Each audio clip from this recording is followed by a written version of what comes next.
right? And if you can't tell just by looking at it, basically you play a Starlit Seer, you play a bunch of spells to stay alive, and eventually you'll entreat or draw into a Tryndamere that will have upwards of 15 attack. In some games, he will have straight up 20 attack, and you can murder the opponent in like 1 or 2 hits. It has potential. It's pretty low potential. I will admit, this is not a potential deck. I just want to make it work once because I think it'll be really funny when it works. However, there's a problem with that, which is I think this might actually basically never work. This deck is so efficient. I mean, that's the thing about a nice clean deck. Would you keep Entreat? Do you believe in the heart of the cards? You would only need Entreat if all your Tryndameres are real low. PNZ SI with Elise. The dream matchup. The actual legitimate, unironic, zero, like, low irony dream.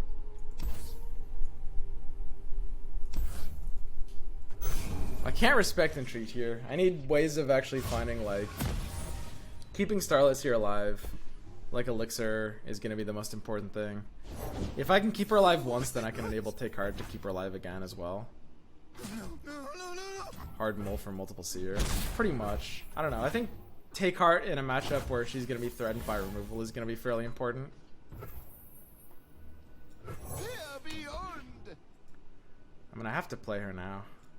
I guess this is a dude. Should be running just one Tryndamere.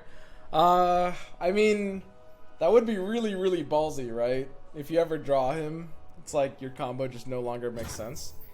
And I think the Entreat's pulling the top one anyway. I will say it's not impossible. She actually gains health by attacking now, unless he kills her this turn. Wow.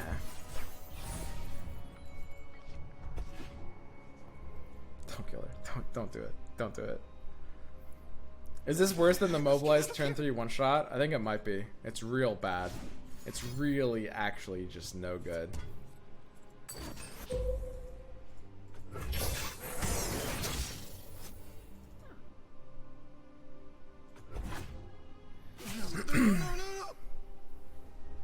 We just need to keep her as healthy as humanly possible. I don't know, I mean, he'll just Thermo. Thermo will eventually just get there, man. An auspicious season. It's actually just impossible to keep this card alive. I'm just gonna delete this deck, guys. We can't do it. It's not worth it. We can't do it. It would take like an hour of just playing this deck and conceding on 2 and 3. And like the thing is, the Tryndamere is never gonna be able to one-shot either. The Tryndamere will actually... It'll basically always just get... Even if when it doesn't get cucked out, it's not even gonna be that big. It's gonna be like 14 attack or something like that. Oh, fellow troll. I mean, hey, it's ahead of this deck. So Jury Rig and Vile Feast can make use of this card. There's a lot of weird plays we could have considered there. Like, we could have done a weird Avalanche into Thermo. We could have done, like, Avalanche into setup to kill him next turn with Static Shock. We could have done, like... We could have done a lot of weird stuff. But we just have to kill him now.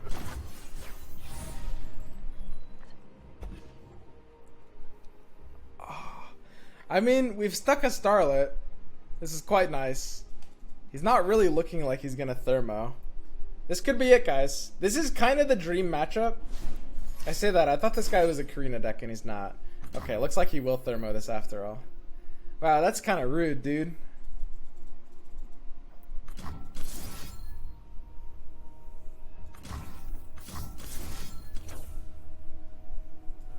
Well, at the very least, I can get a couple of casts off before she's dead. An auspicious season. So I'm taking 1 more damage from the extra attack by doing static now, but I'm getting an extra buff. Okay, this is fine. That's not a lot of buffs. I think... How many did we even play? Not really that many, honestly. Our Tryndamere is going to be like a 12. If it's even a Tryndamere. I don't mind playing another Seer. In fact, I'd probably prefer it.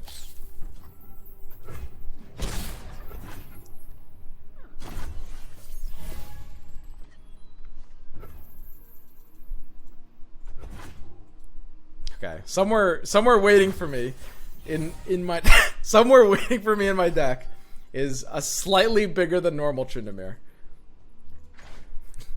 We're in 2-shot range now, boys. The 12-8, it's finally gotten there. It's the dream matchup. There's nothing that can take him down. I will say, the difference between 8 and 4 health is nice. It's like 4 health can die to like Vile Feast plus Grasp plus Vengeance. It is a bit of a difference maker.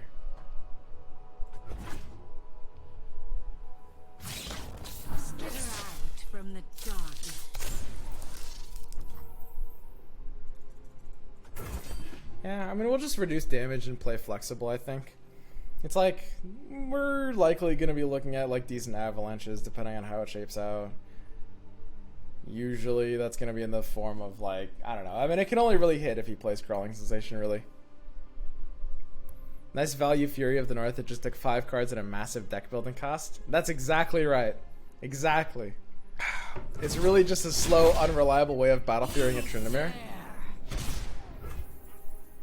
Well, I was thinking when I made this list that it could reach like pretty good attack values, but it turns out it actually kind of just can't. I think I'm happy to kick Avalanche here. Looks good. I mean, he seems to not have Brood. And if he plays Brood here, I mean, I don't feel like mega punished or anything.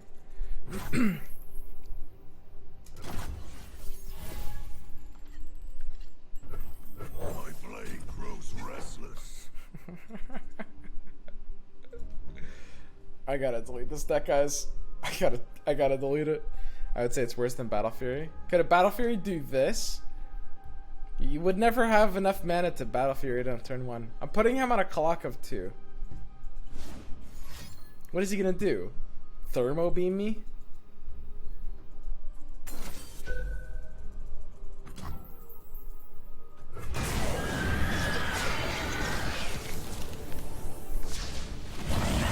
I'm not done. 13.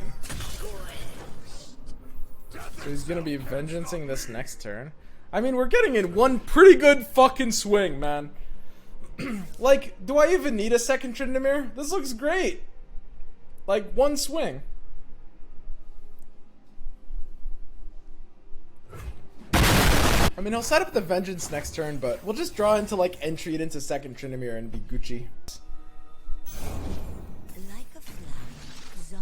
Alright, so he's still looking for the same Vengeance. Ambition incarnate.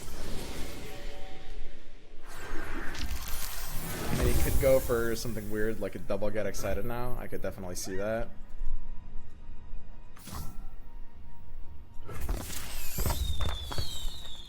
And he obviously can't attack here.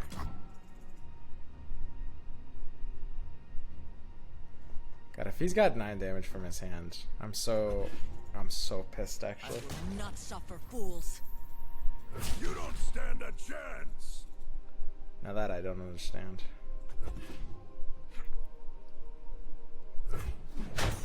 Did you ever play Starlit Seer here? There's a good chance I would need both options. I guess the only thing I can do really is Progress there.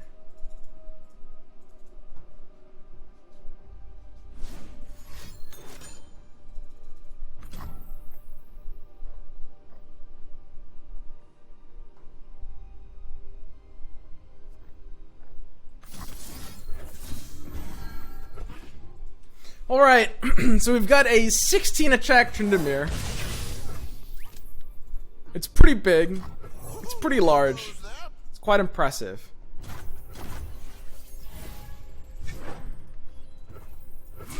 He's gonna need something big here. I mean, he would need the blow up. He would need the triple Get Excited hand. The sad thing is we actually lose to the triple Get Excited hand. We don't. Oh no, wait, we actually do have enough mana here. Yeah, I had a mathematical oopsie. Normally, they actually just changed it to the last patch. Static Shock actually used to not be able to be castable on a board state where they had no units. You used to not be able to just do a one-target Static Shock, but now you can. Obviously, that would be a lot less satisfying than just doing this, though. This would be a good winter. I mean, I have to just do this.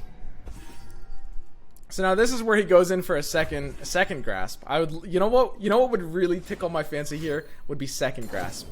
Oh, oh yes. Oh, oh yeah. Oh. You know what? It was all worth it in the end, guys. I must admit, this deck, it doesn't look like much, and it isn't. But sometimes it just has the ability to get places.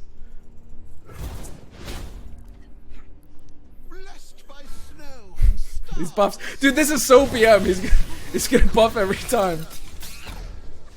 I thought it was gonna do like the long pause animation every time. It actually sped through the rest of this. It ain't much, but it's honest work. That was really. When I put the deck together, I actually thought that we'd be seeing Tryndameres that have bigger attack points. It turns out this is actually just really, really trolly. Don't play this list.